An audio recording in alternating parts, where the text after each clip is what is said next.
What's up, guys? Welcome back to another video. Today we are going through part 2 of the CompTIA Security Plus practice test. I got this practice test from Get Certified for Less, and if you missed part 1, please feel free to go back and watch it. And if you find any value from this content, I hope that you will leave a like on the video and please subscribe. Thank you, guys. Let's get right into it. Question 51. A hacker was able to gain access to a system by using a password with the same hash as the domain administrator password. What does this best describe? I know hash collision is when two different files can produce the same hash. So because it doesn't say he uses the same password as the domain admin password, it says he uses a password with the same hash as the domain admin password. I'm assuming that necessitates hash collision. So I'm going to go with C for 51. The answer is, in fact, C. Hash collision occurs when two passwords create the same hash. Which symmetric stream cipher was used in VoIP? VoIP stands for... I don't remember what VoIP stands for. Let's see, the options are RC4, AES, 3DES, or 2FISH. RC4 sounds familiar. Let's see what the answer is. I'm going with A. And the answer is A. RC4 is a symmetric stream cipher that was used in VoIP, but is now obsolete as it can be broken. If you're still using VoIP on your home Wi-Fi network, change it immediately. WPA2 and WPA3 are relatively secure unless you pick a really easy to guess password or an easily brute forced password. 53. Which cipher mode XORs? Which cipher mode XORs each plaintext block with the previous block? I need to read more about cipher modes. I have no idea on this one. I skimmed the chapter. I'm pretty sure it's A or B. I'm going to say A, and it is A. Okay. Cipher blockchaining. I believe that's what they use in cryptocurrencies like Bitcoin. Cipher blockchaining XORs each plaintext block with a previous block with an initialization vector used on the first block. To be honest, I'm not entirely sure what this means. Not confident enough to explain it, but that's definitely something to look up later. So I'm going to copy this answer and put it on my notepad so that I can make sure I understand it well enough to explain it to somebody else. That's always a good test of if you understand subject matter. 54. Which of the following block cipher modes of operation produces plaintext values that will always result in the same ciphertext value? A, CBC, B, ECB, C, AES, or D, GCM? Again, I'm totally guessing on this. Because it was A last time, I'm going to guess B this time and go with ECB. And that's correct. I swear I'm guessing on these guys. B, ECB, electronic codebook, divides data into blocks and encrypts them separately. However, identical blocks are encrypted the same. So okay, I'm also gonna copy this. Even though I got that question right, I still want to make sure I review this later. So I'm gonna record the answer here and then just know that I need to look into electronic codebook later. 55. What type of cipher would be best used when encrypting VoIP? The options are A, block, B, ECB, C, asymmetric, or D, stream. Now, because VoIP it's important with VoIP to not have a lot of latency, so we need an efficient, quick cipher. And without fully understanding all of these, I'm going to guess stream because that seems quick and efficient to me. It just sounds quick. So I'm going with D for 55. And that is correct. Stream ciphers encrypt data bit by bit, which is efficient for in-flight data. So in-flight data is the term they're using to explain that you don't want to have that awkward lag where he talks and then you talk right when you hear what he said, and then you're both like, it's just super awkward. So stream cipher for VoIP. All right. 56. Before WPA2 was introduced, what would have been the strongest wireless security protocol? Before WPA2, it's either WPA with CCMP or WPA with TKIP. I think it's WPA with TKIP. And this is, I'm recalling this from doing Wi-Fi hacking home labs. I'd love to make a video on that for you guys sometime, but I'm going to go with D for 56. And that is correct. WPA TKIP was replaced by WPA2 CCMP. I don't remember anymore what all these stand for, but they're basically different modes of encryption and authentication and things like that, and definitely something to read about and brush up on. 57. What authentication framework provides a method for systems to create a pairwise master key, PMK, to encrypt traffic? I believe this is WPA2. I could be wrong. It could be A or C. I don't think it's B. And I'm just going off of my vague memories of what I've done in the past. So guessing D here, it's B. It is B. Okay. 57 is B. Extensible authentication protocol provides a framework for separate systems to create secure connection keys to encrypt network traffic between them. So that's one that I got wrong. Number 57. Let's put that on the board. And let's add the material that we need to study, what EAP is and how it works. 58. Which two algorithms are examples of asymmetric encryption? AES and DES, Blowfish and Diffie-Hellman, RSA and Diffie-Hellman, or DSA and DES. Asymmetric, I believe, would be RSA and Diffie-Hellman. AES and DES. I know AES is also... AES, I believe, is symmetric. Blowfish, I'm not sure. And I'm also not sure about these, but I'm pretty sure these are both asymmetric. So I'm going to go with C for 58. Asymmetric means that you encrypt the message, let's say, with your key, and then they decrypt it with their... You encrypt it with your private key, and then they decrypt it with your public key. It's asymmetric because you're using two different keys to encrypt and decrypt. Symmetric would be the same key is used to encrypt and to decrypt. 58 is C, RSA and Diffie-Hellman. RSA and Diffie-Hellman both use sets of public and private keys. So there you go. 59. Two connected systems are using a cipher suite that is coded TLS RSA with AES 128 CBC SHA-256. From this information, what transport protocol is being used? Okay, so the options are RSA, AES, SHA-256, or TLS. Now, I know that RSA, AES, and SHA-256 are all encryption protocols. TLS is a transport protocol, transport layer security. So I'm going with D for 59. And that is correct. Transport layer security is a transport protocol. It's kind of in the name, so that helps. Number 60. Two connected systems are using a cipher suite that is coded TLS RSA with AES 128 CBC SHA-256. From this information, what ensures integrity of the transmitted data?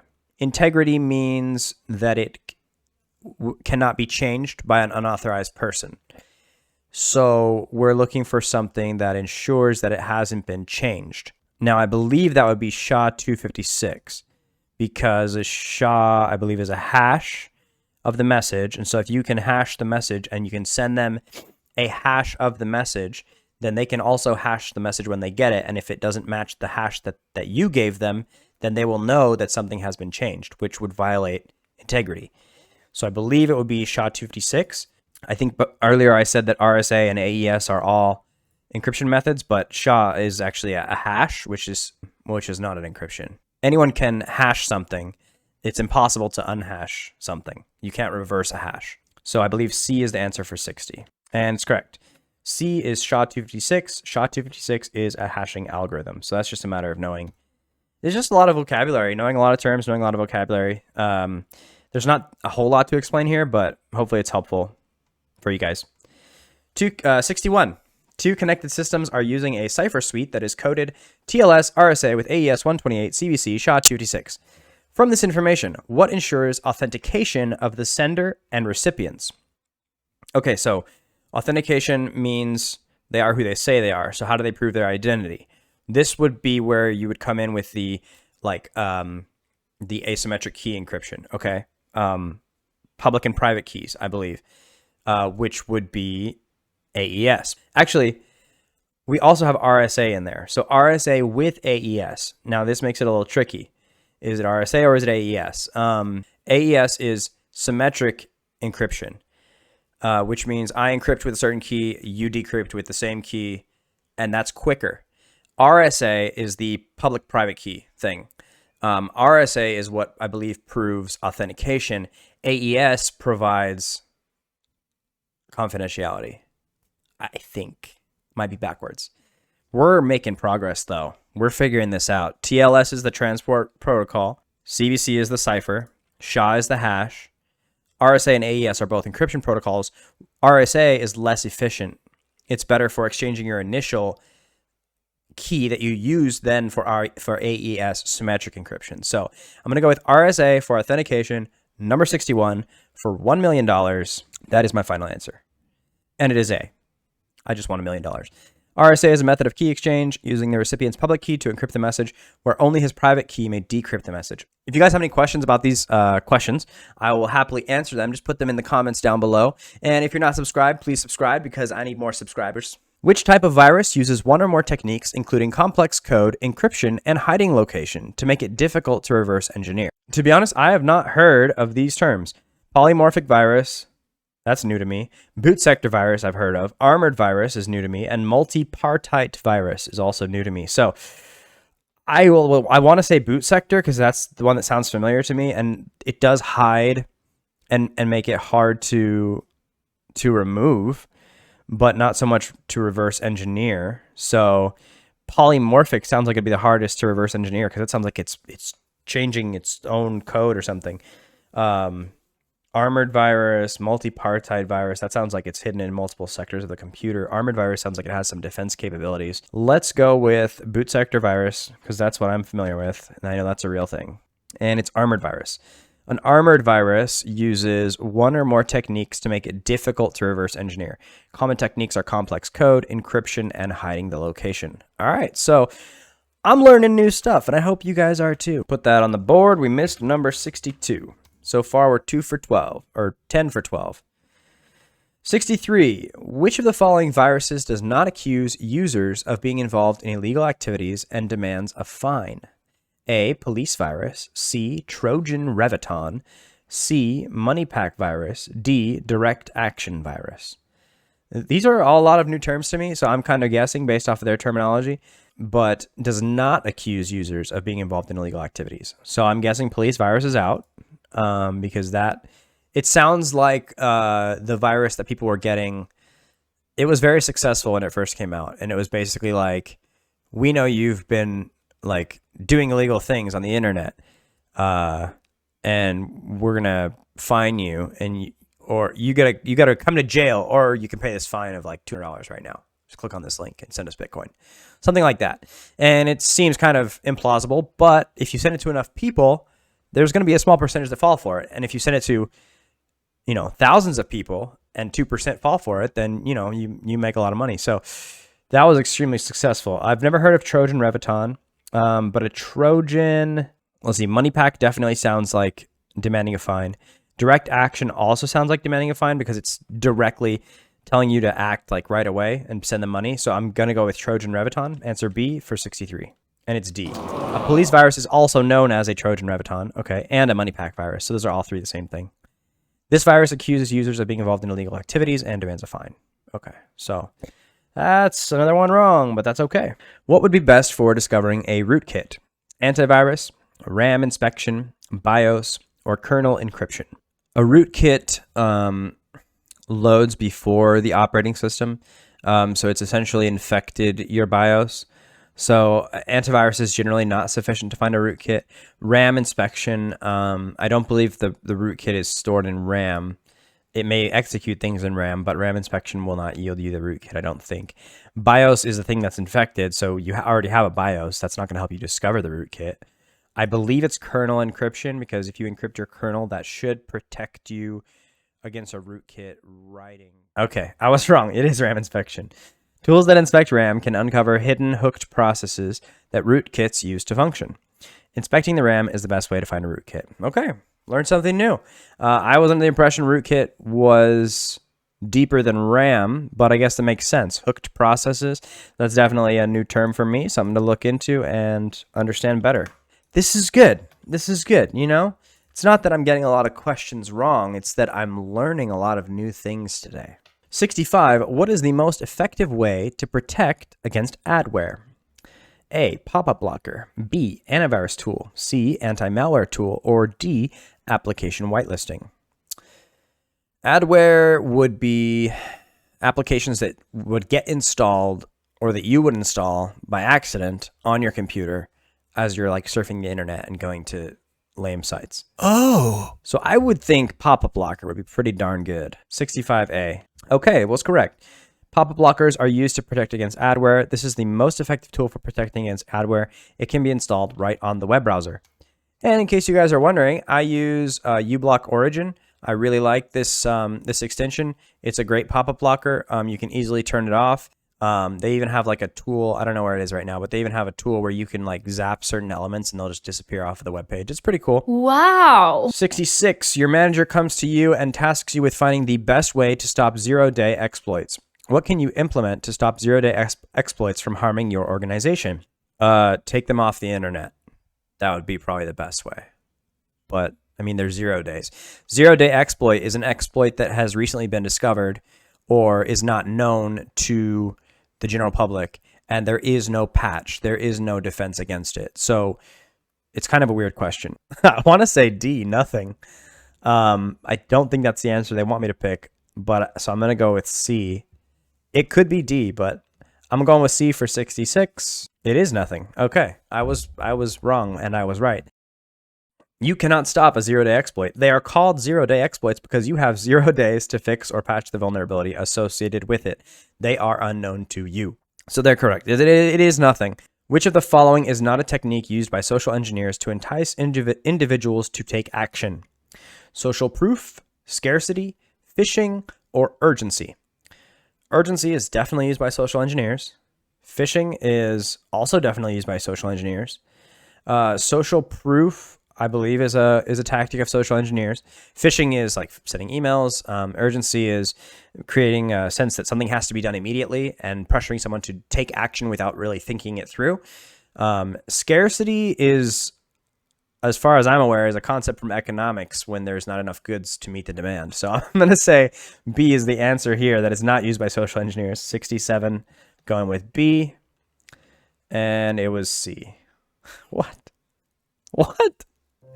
Phishing is not a tactic used by social engineers because it is a broad attempt at enticing many different individuals to divulge personal information. Social engineering is a more directed or targeted attack, usually limited to one person. I don't feel the need to study that. I don't fully agree with them. I think the CompTIA Security Plus questions are going to be better written, where it's not that gray between two answers. Like if you really know what something is, you're going to know the answer to the question. That's been my experience with the CompTIA test so far. They're written in a way that's tricky, where if you don't fully understand the subject material, like if you don't know how to define every single option of the answers, you might get tricked. But if you do know how to define every single answer, you will not get tricked. All right, 68. Which of the following would best protect against online brute force password attacks? A, complex passwords policies. B, account lockout policies. C, time of day restrictions. Or D, flood guards. So account lockout policies would be the answer here. The options, complex passwords would protect against brute force password attacks, but they're not the best protection. Time of day restrictions would also protect against unauthorized logins, but not the best.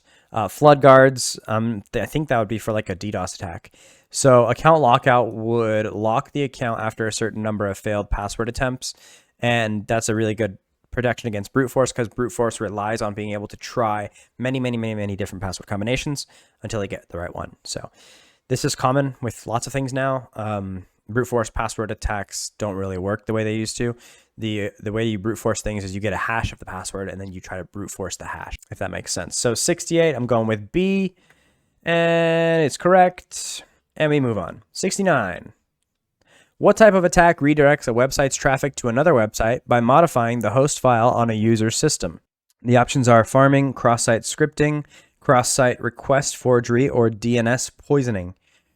For some reason, I want to say farming, but I believe it's DNS poisoning. Host file is a place your computer will look to resolve DNS addresses if it cannot find them elsewhere. So you have every computer has a host file. On Windows, on Linux, it's in etc. On Windows, it's in system or something like that. It basically, you can make manual entries. You can edit that text file and it will redirect website traffic. So if you want to play a prank on somebody, you could put an entry in their host file for a site that you know that they visit often and redirect to a site that they would not like to visit. That would be pretty funny. The answer is D for 69. It's A.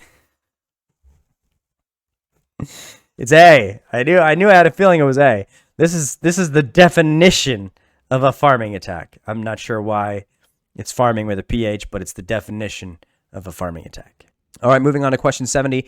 Error and exception handling protect the blank of an operating system as well as controlling errors shown to users. Exception handling, they protect the availability, confidentiality, integrity, or accountability. I'm going to go with availability for this one because if there was an error or an exception in the operating system and it was not handled, then you would get a blue screen and your computer would crash, which would make the computer unavailable to you. So going with A for number 70. It is C, integrity. There's no explanation. Oh, there is an explanation.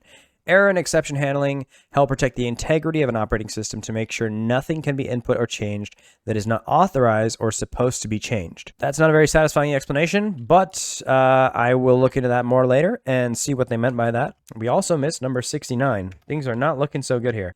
71, your IDS is returning a high incidence of false positives, increasing your workload as the network administrator. What can you do to minimize the number of false positives you are getting while still not allowing false negatives? So that would be an intrusion detection system. Install an intrusion prevention system in front of your intrusion detection system. That will not help with false positives. Lower your IDS threshold. That would help with false positives. False positives are when you are getting an error or an alert that is not actually indicative of any problem. Thus, it causes you to have to look at it and determine that it's false, and then set it aside. It's useless information. Make sure that more than one NIDS is not running at the same time. Put an IPS in instead of your IDS so that it will quarantine and remediate the issues before you are alerted to false positives. It is B. Lower your IDS threshold. Lowering your threshold minimize false positives, but it still must be high enough that it does not allow false negatives. 72. Which of the following protocols resolve MAC addresses to IPv6 addresses? This is a really good question. I'm going to go with, so there's ARP, which is Address Resolution Protocol. That would be for IPv4. DNS, Domain Name Resolution, or Domain Name System. RPA, which I do not know what that stands for, and NDP, which is Neighbor Discovery Protocol, which I know from Network Plus is, I believe, the answer here. It's basically what workstations use or what devices use in IPv6 to resolve MAC. I believe that's correct. It could be C, but I'm going to go with D for 72. It is D, Neighbor Discovery Protocol. ARP resolves MAC addresses to IPv4 addresses, and similarly, NDP resolves MAC addresses to IPv6 addresses. So I basically just knew that. NDP is the ARP of IPv6. 73. Which of the following protocols does not use SSH or Secure Shell? The options are A, FTPS, B, LDAP, C, SCP, or D, SFTP. SFTP is a Secure File Transfer Protocol. It uses SSH.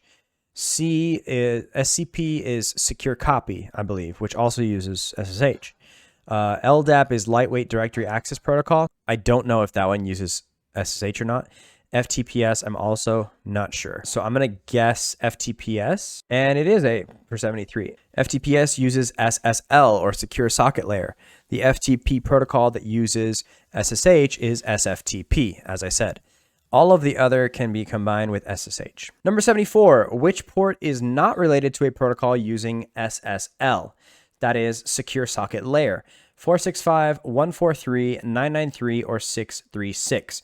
It's been a while since I've gone over these port numbers, and they all look familiar except for 465, so that's my first guess off the top of my head. 143, I honestly cannot remember what these are related to. It could also be, it could be any of these, but I'm going to go with 465 because it does not sound familiar. Number 74 is B, 143. Port 143 is IMAP 4. Port 465 is SMTP with SSL. Port 993 is IMAP 4 with SSL. And port 636 is LDAP with SSL. All right, so that's another one we got wrong. Definitely something I knew that I needed to look over. Now I have it down, so I will not forget. Question 75, guys. This is the last one I'm going to do for today. I'm going to split this video up into smaller chunks, which hopefully will keep you guys watching. And if you have enjoyed this content, if you find it to be useful, please subscribe. Please hit that like button. It really helps me out a lot. I enjoy making these videos, and I want to keep making them for you guys. And I can do that if people are watching them. So question 75, what protocol is built into IPv6 to encrypt traffic?